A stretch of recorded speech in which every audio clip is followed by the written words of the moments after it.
नमस्कार, आप देख रहे हैं एफएम न्यूज और मैं हूं आपके साथ मनीषा सिंह। बात करेंगे पहली बड़ी खबर की। आबकारी नीति मामले में सीबीआई ने दिल्ली एनसीआर में 21 जगहों पर छापेमारी की है, जिसमें दिल्ली के डिप्टी सीएम मनीष सिसोदिया का घर और दिल्ली के तत्कालीन आबकारी आयुक्त अरावा गोपी कृष्ण का परिसर शामिल है। इस रेड की जानकारी देते हुए दिल्ली के उप मुख्यमंत्री मनीष सिसोदिया ने ट्वीट करके जानकारी दी है और कहा है कि सीबीआई आई है, उनका स्वागत है। हम कट्टर ईमानदार हैं, लाखों बच्चों का भविष्य बना रहे हैं और बहुत ही दुर्भाग्यपूर्ण है कि हमारे देश में जो अच्छा काम करता है उसे इसी तरह से परेशान किया जाता है। इसलिए हमारा देश अभी तक नंबर 1 नहीं बन पाया है।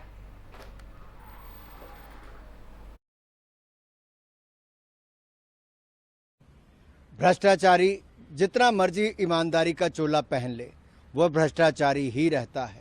और आम आदमी पार्टी का भ्रष्टाचार एक बार नहीं कई बार देखने को सामने आया है। आज मुद्दा है शराब के ठेकों का, शराब के ठेकों में हुए भ्रष्टाचार का। और इस विभाग के मंत्री हैं मनीष सिसोदिया जी।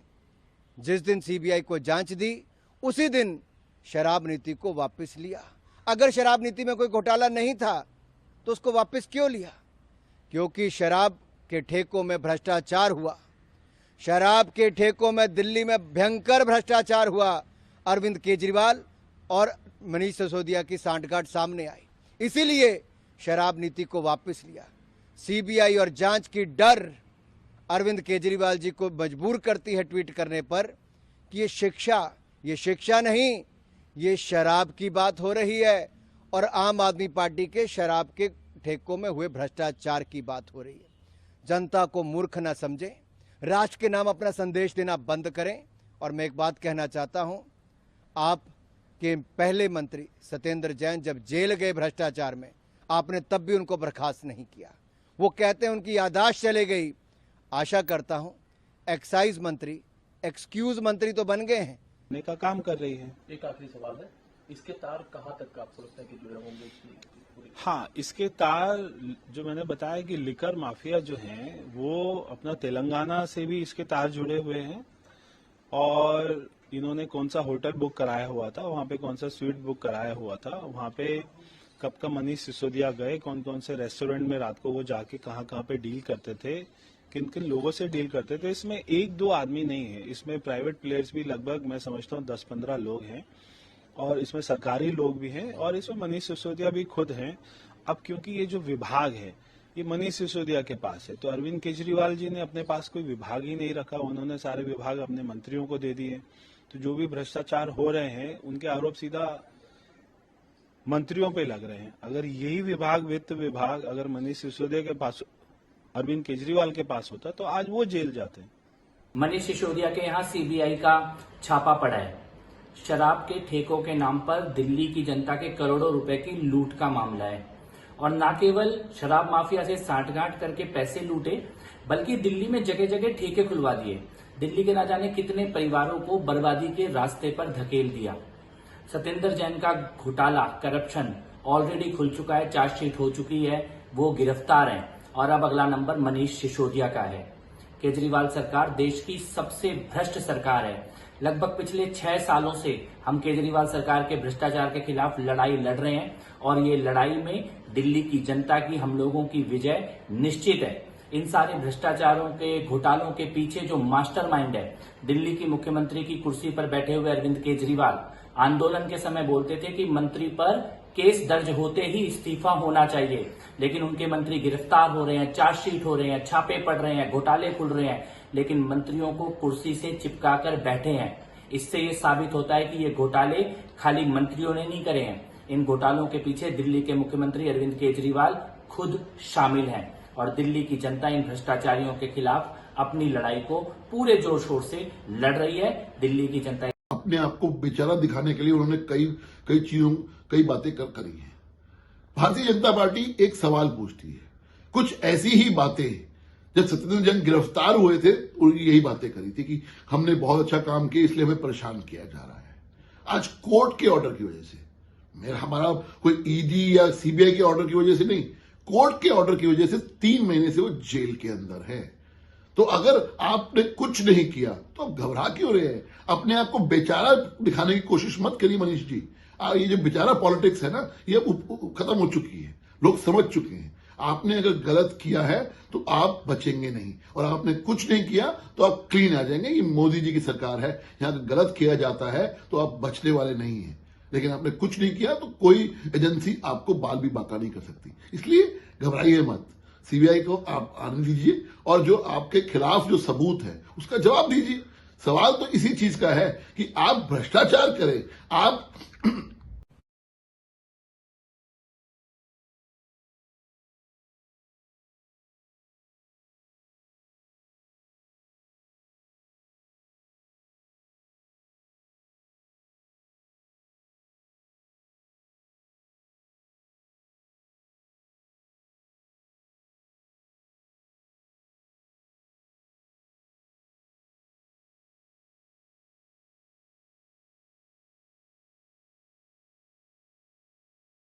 कि दिल्ली के शिक्षा मंत्री मनीष सिसोदिया के घर पर सीबीआई ने छापा मारा है और इसको लेकर उन्होंने कई ट्वीट भी किए हैं, जिसमें एक ट्वीट में उन्होंने दिल्ली की शिक्षा पर बने गीत को भी शेयर किया और बताना चाहेंगे कि दिल्ली के उप मुख्यमंत्री और शिक्षा मंत्री मनीष सिसोदिया के घर पर सीबीआई ने छापेमारी की है। इस बात की जानकारी मनीष सिसोदिया ने ट्वीट करके दी और उन्होंने कहा कि स्वागत है। इसके साथ ही उन्होंने एक गाना भी शेयर किया और कहा कि मुझे तुम्हारी साजिशें तोड़ नहीं सकेंगी। उन्होंने अपनी बात रखते हुए यह भी कहा कि हम कट्टर ईमानदार हैं और लाखों बच्चों का भविष्य बना रहे हैं। ये बेहद ही दुर्भाग्यपूर्ण है कि हमारे देश में जो भी अच्छा काम करता है उसे इसी तरह से परेशान करने का काम किया जाता है, इसीलिए हमारा देश अभी तक नंबर 1 भी नहीं बन पाया है। बताते चले कि आबकारी नीति मामले में सीबीआई ने मनीष सिसोदिया के घर के साथ साथ दिल्ली एनसीआर में 21 जगहों पर छापेमारी की है।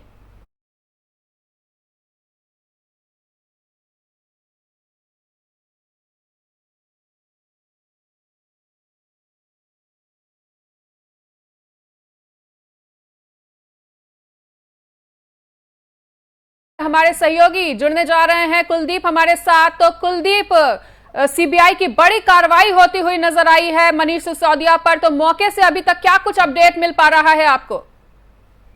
बिल्कुल मनीषा, देखिए 3 घंटे हो गए हैं सीबीआई के इस एक्शन को। पिछले 3 घंटे से सीबीआई के जो अधिकारी है वो मनीष सिसोदिया के दिल्ली स्थित जो सरकारी आवास है वहां पर मौजूद है, और वहां पर कुछ ऐसे सबूत सीबीआई तलाश करने की कोशिश कर रही है जो आबकारी घोटाले से जुड़े हो सकते हैं। कुछ फाइलों को खंगाला जा रहा है जो मनीष सिसोदिया के घर पर मौजूद हो सकती है, और कुछ ऐसे सबूतों को सीबीआई जुटाने की कोशिश कर रही है जो इस मामले में काफी अहम हो सकते हैं। 7 से 8 अधिकारियों की ये टीम जो है सुबह करीब 8 बजे मनीष सिसोदिया के घर पर पहुंची थी, और पिछले 3 घंटे से ये टीम लगातार मनीष सिसोदिया के घर पर रेड कर रही है। अंदर जाने की इजाजत किसी को नहीं है। मनीष सिसोदिया के घर की जो मेन एंट्री है उसको सीबीआई की टीम ने बंद कर दिया है, और मीडिया का बाहरी जमावड़ा जो है वो मनीष सिसोदिया के घर के बाहर लगा हुआ है। और इस पूरे मामले को लेकर राजनीति भी जो है वो जबरदस्त शुरू हो गई है। बीजेपी के एक के बाद एक रिएक्शंस आ रहे हैं, तो वहीं आम आदमी पार्टी की तरफ से भी इस पर जो है वो बयानबाजी शुरू हो गई है।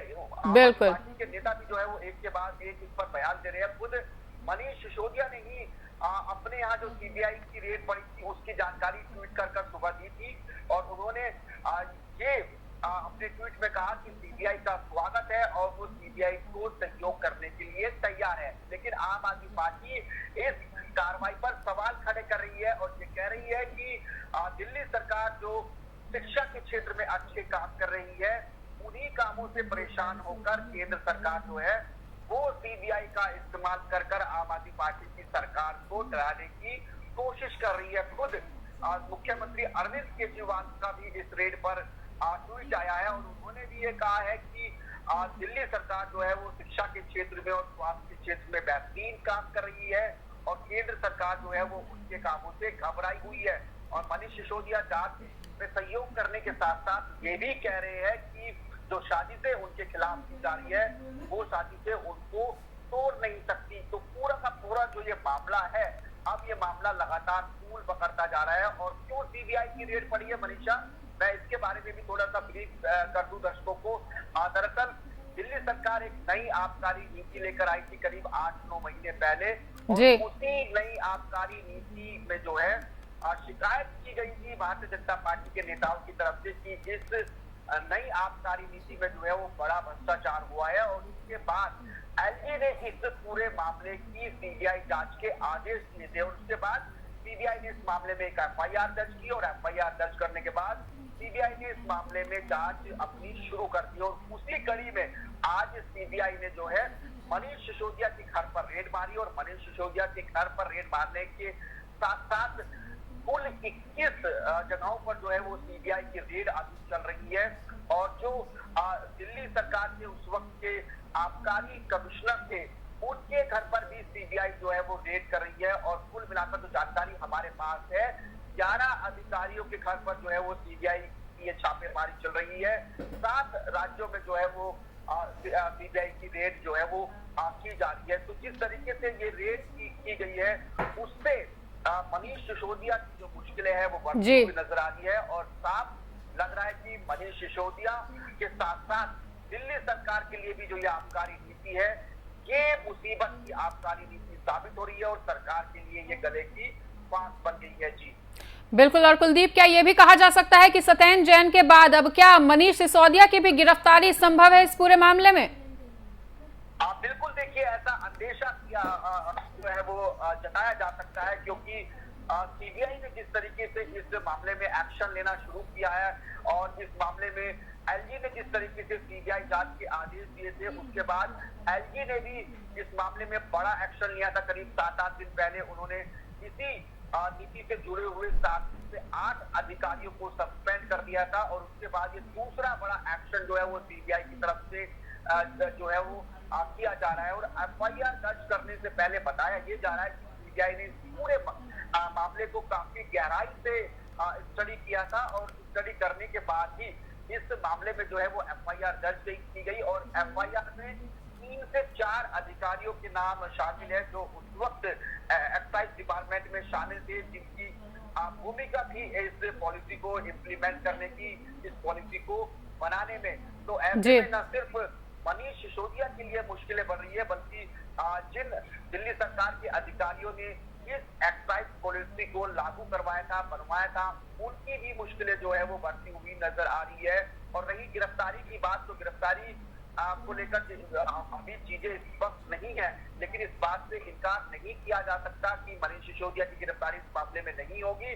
बस सवाल ये है कि उनकी गिरफ्तारी कब होगी, कैसे होगी, क्योंकि सीबीआई जो है इस मामले में सबसे पहले रेड कर रही है। और रेड में जो है वो सीबीआई कुछ अहम दस्तावेज, अहम फाइल और कुछ जो महत्वपूर्ण सबूत है इस एक्साइज घोटाले में उनको जुटाने की कोशिश कर रही है। और अगर आज की रेड में सीबीआई के हाथ में कुछ अहम सबूत आ गए तो किसी भी वक्त जो है वो सीबीआई मनीष सिसोदिया की गिरफ्तारी कर बिल्कुल ठीक है कुलदीप। और इस पूरी कार्रवाई से विपक्ष को भी हो हल्ला करने का जमकर मौका मिल गया है और ईडी और सीबीआई की कार्रवाई पर विपक्ष लगातार सवाल खड़े कर रहा है। और बीजेपी नेताओं का भी क्या कुछ रिएक्शन है वो भी जरूर बताएं।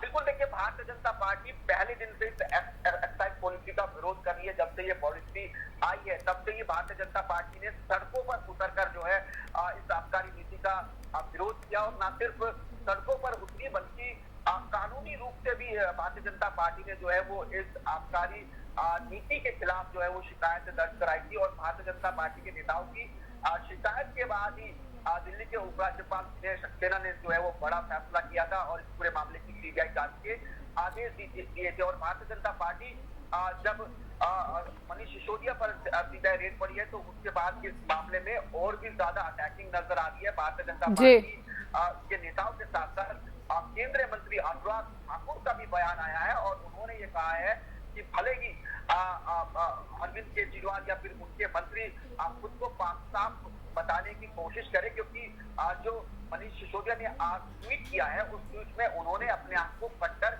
ईमानदार भी बताया है। तो उस पर भारतीय जनता पार्टी जो है वो आम आदमी पार्टी को जवाब दे रही थी। अनुराग ठाकुर उसका काउंटर कर रहे थे और उन्होंने कहा कि भले ही ये लोग जो है वो अपने आप को ईमानदार बताए, कट्टर ईमानदार बताए, लेकिन जो भ्रष्टाचारी है वो भ्रष्टाचारी रहेगा। और उन्होंने ये भी दावा किया है कि इस आबकारी नीति में बड़ा घोटाला हुआ है और नियुक्ति घोटाले की वजह से सीबीआई ने ये जो बड़ी कार्रवाई है मनीष सिसोदिया के खिलाफ आबकारी नीति में बिल्कुल की है। जी ठीक है, इस तमाम जानकारी के लिए कुलदीप आपका बहुत बहुत शुक्रिया। के उल्लंघन को लेकर सीबीआई की ये बड़ी कार्रवाई हुई है और आपको बता दें कि अरविंद केजरीवाल भी लगातार सीबीआई की इस कार्रवाई के चलते सरकार पर हमलावर हैं और उन्होंने कहा है कि जिस तरह से न्यूयॉर्क के अखबार में आज देश की शिक्षा नीति की तारीफ हो रही थी, तो ऐसे में शायद बीजेपी को और ये बात प्रशासन को हजम नहीं हुई है और इसी के चलते आज ही का दिन चुना गया है सीबीआई की इस बड़ी कार्रवाई के लिए।